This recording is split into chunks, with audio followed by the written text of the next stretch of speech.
All right, folks, by now you're aware that an algorithm is just a series of steps to solve a problem.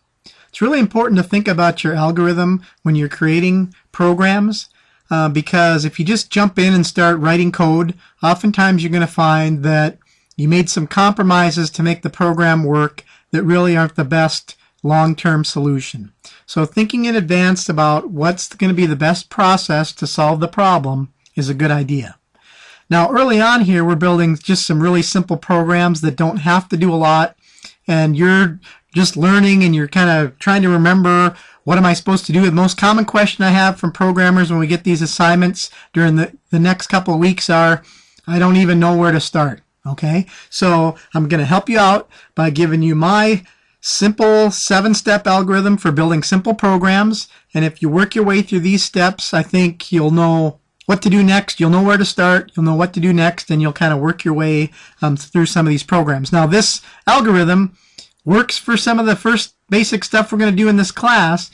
It's certainly not a long-term solution. It's not an algorithm that would solve every programming problem you're ever going to have. Programs will get more advanced than this, and you'll have to come up with your own set of steps, but this will work for now. So I've just given you an assignment. You're looking at it going, where do I start? Here's where you start. Your first step is just really to design your form. Okay, you know how to do that. You make a form, you start naming stuff correctly. One thing you do have to think about, though, is what's this user interface going to look like? Am I being asked, is the user going to put in a number? Is the user just going to click a button? Is the user going to click a radio button to make a choice? So we do need to think about those things when we're designing our form. What information do we need to collect, and what's the most efficient way to collect it?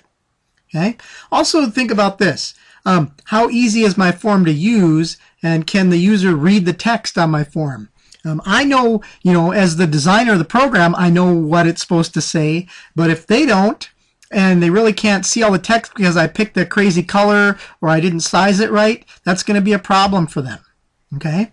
And then name and organize everything properly. That's going to make it so that when we get to the stages of writing code, we don't have to worry about what objects are what and where they are. All that's been taken care of, and we can worry about our coding and the formulas in the coding. Okay. At the same time here, put in your event procedures. Okay. If I got a button on there, odds are there's going to be a click event for that button. So once things are named, I can go in there and put in all my event procedures. So designing the form is kind of a good place to start. Even if we aren't sure sometimes how the rest of it's going to go, we can do that step. Next, what comes is start commenting your code. Okay, that's another easy thing to really start doing. Code your name and your project name at the top of the code window. Once we've got that started, then we can start commenting other things. Okay, we need to go to events where some complex things happen and comment what's going to happen in that event. That'll help me when I get to the writing the actual assignment statements and stuff in that event, help me know what I'm supposed to do there. Okay, we're at a point now where I don't expect you to comment every little event that's obvious in your code, but what I would like you to do for the next couple weeks here is comment where you're doing these steps of your algorithm in the code. Okay, obviously you're not going to comment design the form, and you're not going to start commenting, but you'll put your name and project, and then after that, the remainder of these steps, comment in your code where these steps are happening. So the next one you'll do is setting variables.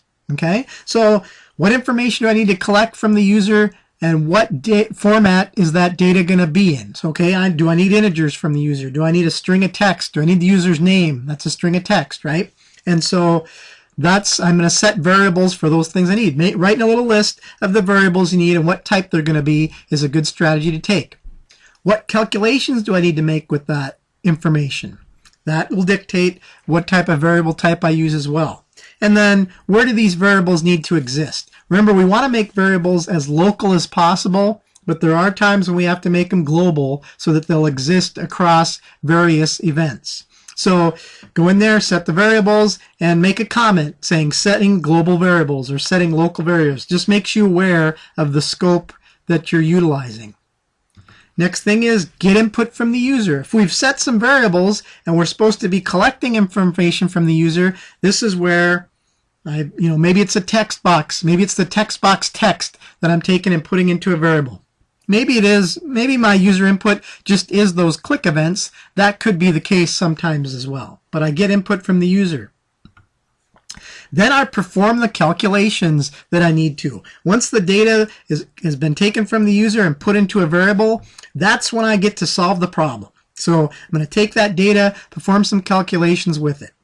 This is the step that will usually require the most commenting, where you might have to explain what's going on or the steps in your process for yourself and someone else that might look at your code.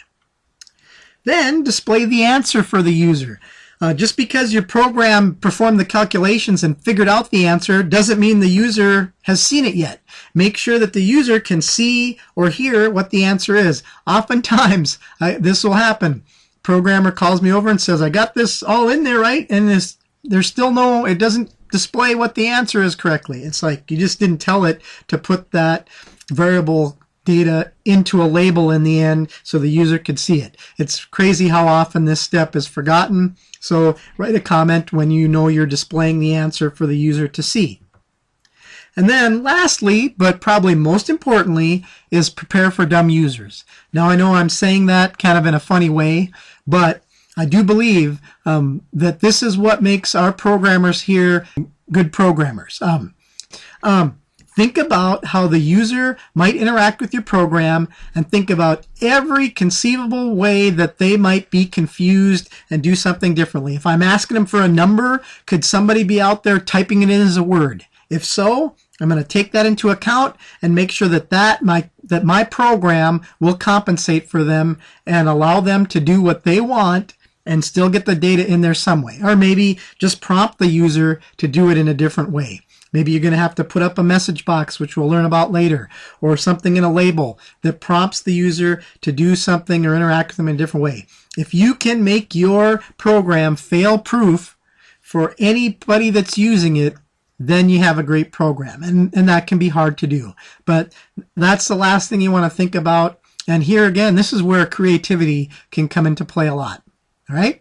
Well, I hope that my little 7-step algorithm will help you get through your assignments over the next couple weeks. If you have questions or concerns about it, please do let me know.